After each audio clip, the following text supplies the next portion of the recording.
Hey, what's up you guys, the Curious Owl here, and before I start this video, I do want to say I'm sorry that this is not my usual setup for videos when I'm home. Unfortunately, I forgot to bring my camera and stuff with me when I was heading home this weekend.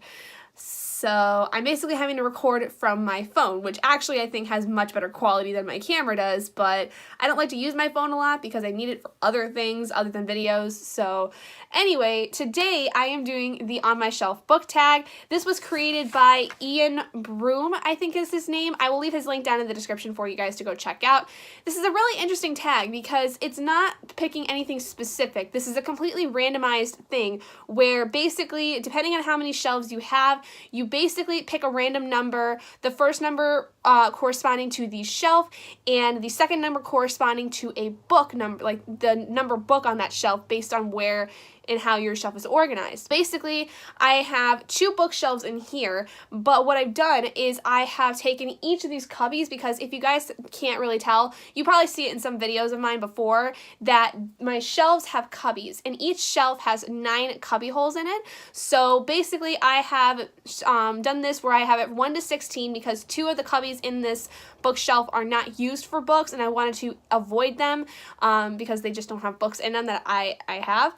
So I'm going to have the first number be from 1 to 16 corresponding to the cubby hole. And then each cubby has about 15 books in it. It's somewhere around there. It might be more than that for some of them, but I have numbers 1 to 15 for the book that is in that shelf. Now, and if you've seen my bookshelf video that I did at the end of last year, you'll know that basically with the shelf, I have 2 rows of books. Like I have a row of books sitting in the back of the cubby and then a row of books sitting in front of that. So there's like 2 rows per cubby. But anyway, without further ado, I did randomize these numbers before starting this video because, like I said, I had to use my phone. So I can't really randomize them and then come back because that's just going to be way too many clips for me to have to go through.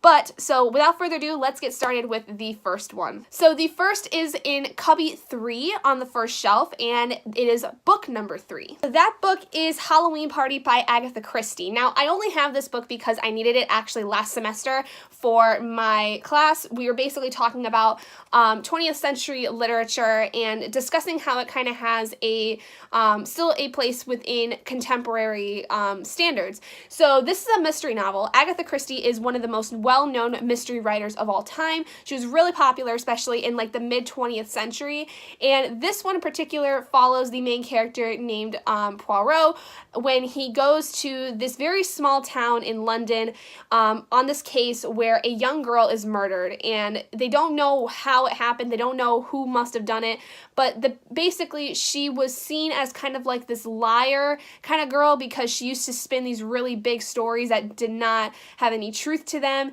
And she tells everyone before she's murdered that she witnessed a murder happen. She witnessed somebody get killed and no one believes her. And the next thing everyone knows, this girl is dead, laying face down in this tub of apples, as this was a Halloween party that was going on when she was murdered. So basically, this detective has to go in there and he has to figure out why she was killed, what information she knew, and like who she basically was talking about that was murdered, and kind of solve a double murder mystery almost, because not only is he solving her murder, but he's also trying to solve the murder of the murder that she said she had witnessed. Okay, the next book is in cubby 7 and is the 15th book. Next is Daughter Smoke and Bone by Laini Taylor. I have not read this one yet. I got this around my birthday, I think, this past summer. I bought it because I had been wanting it for a long time. I've never read a Laini Taylor book, but I've heard a lot of good things about it.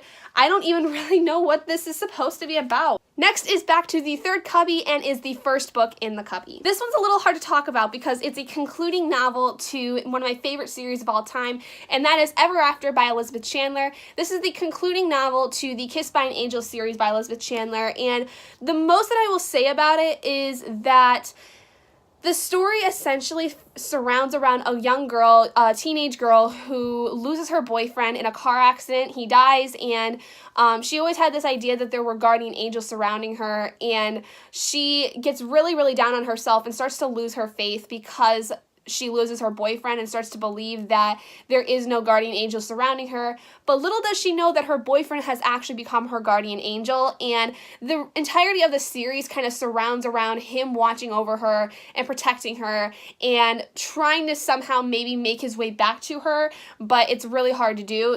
Next, we are moving to the 12th cubby and grabbing the second book. So this one's a weird one, but it is The Bald Soprano, The Lesson Jack, or The Submission in the Chairs. This is essentially a collection of plays by Eugene Ionesco, I think.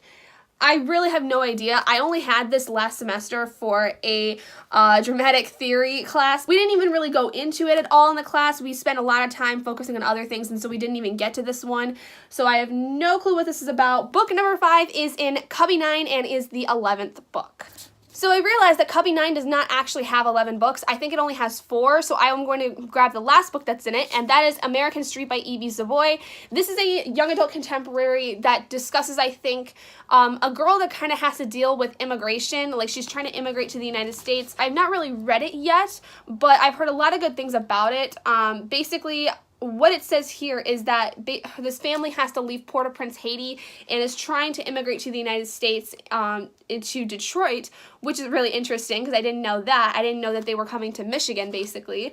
But there's a lot of things that kind of go wrong, and there's a lot of, like, questions about, you know, the idea of immigration and how children especially and young adults have to kind of deal with the changes that are involved, especially from moving from a island kind of like Haiti to something a little bit more, I wouldn't say I'm not going to say civilized, but something a little bit more industrialized than, you know, the island like America. So it's a very, very interesting. I'm interested in reading it. It's one of those books that I've heard so many good things about and I think would really, really be interesting to look into. Next, we are moving to the 6th cubby and grabbing the first book. So you guys are just going to be seeing a lot of the textbooks that I've had throughout my college career because this is another textbook, and it's the Norton Anthology of English Literature, The Romantic Period, Volume D. Next, we are moving back to the 3rd cubby again, but this time grabbing the 13th book. So this is What Happened to Goodbye by Sarah Dessen. This was, I think, a book that I just grabbed at a library book sale that was going on because I had never read Sarah Dessen, but I had heard she was a really cool, like, romantic kind of contemporary author. I've heard a lot about Sarah Dessen just because, you know, people have really liked a lot of her work and have said that she's kind of a really good young adult contemporary author and was kind of like a lot of people's jumping off point for contemporary, especially romantic contemporary.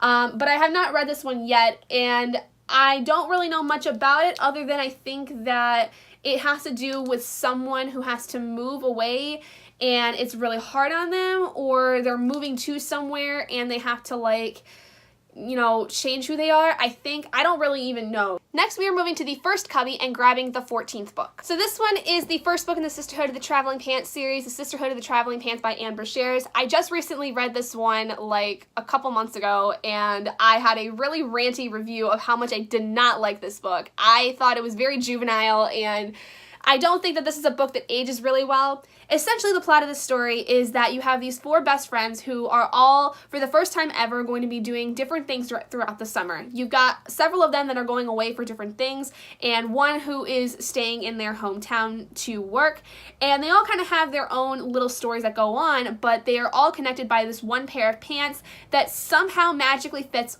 all of them, despite the fact that they all have very different body types.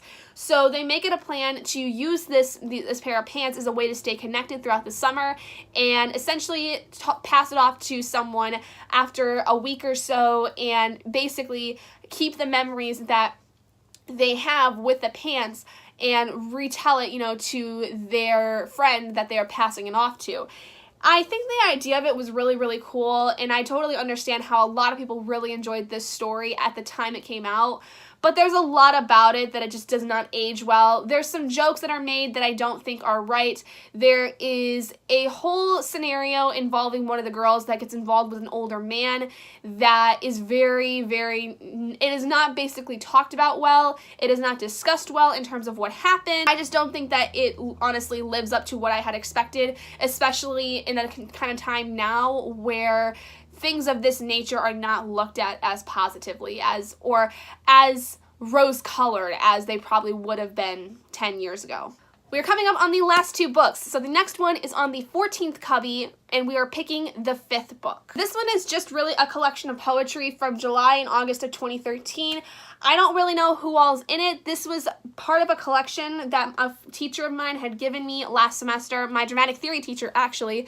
She knew that I was interested in poetry and stuff like that, and so she gave me like a bunch of these old copies of poetry collections that she didn't want anymore, and because she was moving out of her office as she was retiring, and so she just wanted to get rid of a lot of stuff.